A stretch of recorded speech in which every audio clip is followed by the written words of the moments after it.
show after the show with the Fantasy Footballers. Oh, yeah. Well, it's such a ridiculous question today, too. I don't understand why we're even doing it if we all agree. We're going to have to figure out a debate. Well, the internet is ablaze, and I'm sure people that are paying attention and watching on YouTube have their own opinions, and they might be wrong. So all right, we just got done with a breakout show, and now we're going to debate something that has nothing to do with football whatsoever. But that's why it's the show after the show. I know. So here's what happened. I'm enjoying some good American television with my son. We're watching the Disney Channel, and they brought back The Lion King, except it's now called The Lion Guard because it's Simba's kid, right? I don't know if you guys are hip. Oh, yeah, it's a show. Got a catchy tune. Oh, it's the tune. Don't get me started on the tune. Gonna have to DVR that for the boys. So here's the thing. His friend, I can't even remember. Kion, is that the main guy? Sounds right. His friend is a honey badger, which I like, and his name is Bunga. He's pretty much insufferable, walking catchphrase machine. Now, they had this little short, and Bunga was trying to debate who is the most majestic animal, and they brought up two. They said a bear or a lion. Now, clearly, the biased Bunga, who was on a show called The Lion Guard, is going to pick the lion, but that's not the point of this story. My son asks me, he said, Dad, who would win in a fight, a bear or a lion? And I started thinking, like, well, you know what? Probably it depends on the bear. And my first instinct was, I think, a full-grown lion could probably take a bear. And then I continue this ridiculous debate. It's not even a debate. It's just me talking to my son, trying to figure out who would win. It's a lecture at this point. Who would win in a fight? And so I said, okay, I'm going to take a grizzly bear because they're, as far as bears that I know of, that's the most dangerous bear, right? And I said, you know what?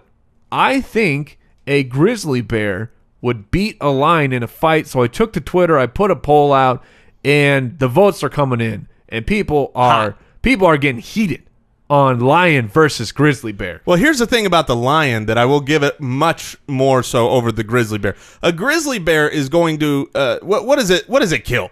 A grizzly bear is going to go and kill like a small little rodent, or maybe he'll catch a salmon in his mouth. He'll grab a salmon from a river. What a predator! But the lion will go and he'll say, "Hey, buffalo! Hey, animal with giant horns! I'm going to eat you alive, me and my friends." On that note, happy birthday to my twins. Yeah. Remember that. And so I might be switching. you have a killer. Well, you got a killer instinct. The bear is going to be like this.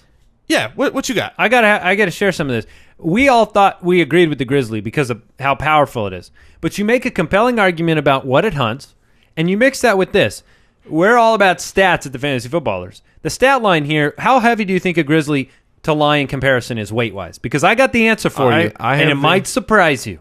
I think a grizzly is probably 100 pounds more than a lion. All right, they're about 200 pounds more. Yes. About 600 pounds to 420 pounds. I thought it would have been bigger, though. A bigger differential. So I'm starting to think the ferocity, 400-pound ferocity versus 600-pound. But a grizzly can go hind legs. Yeah, that's my go-to. Look, if there's anything we know. But they're not agile. It's not like they're walking on two legs. Walking on two legs helps. Yeah, but you can't do that. No, it doesn't need to walk, though. So who's the aggressor? Don't they both have to proceed to the middle of the ring? However, a bear, just the way they are physically built, they can stay upright for quite some time. Right. A lion can go up but can't stay up. So you have a bear, the vital areas of the bear, which are 7 feet in the air, which are also 6.5. which are surrounded by layers and layers of fat that protect it. You have the bear up in the air, and it just, to me, it takes not just a couple shots to the face of the lion from the bear paw, and the bear is completely defended. You're talking about agility though.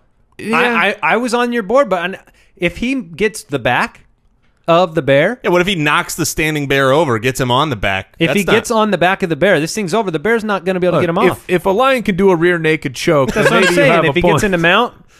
All right, but here's my two things that I think. Here's why a grizzly bear would destroy. One, history.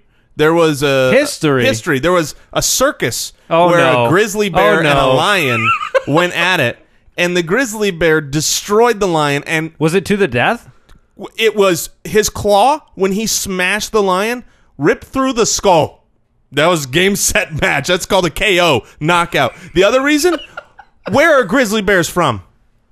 Jamaica. America. They're from America. He's going to go out there with a sawed-off shotgun standing on two legs. This thing is twisted. And take that lion out. Well, I made the best argument I could. Agility, and if you release them both from separate ends of this thing, I think they have to meet in the middle, and they're both going to do it on 4 legs. So we'll see. Well, they'll meet in 4 legs, but the bear's going upright. Why? You got to trip the bear. You got to give a sweep, a leg sweep. Yeah, just all right. This is senseless. So let us know who you think's gonna win.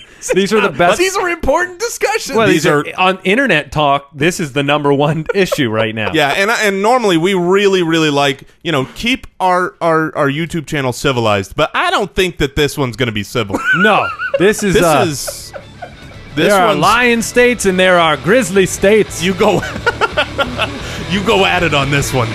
All right. See you later.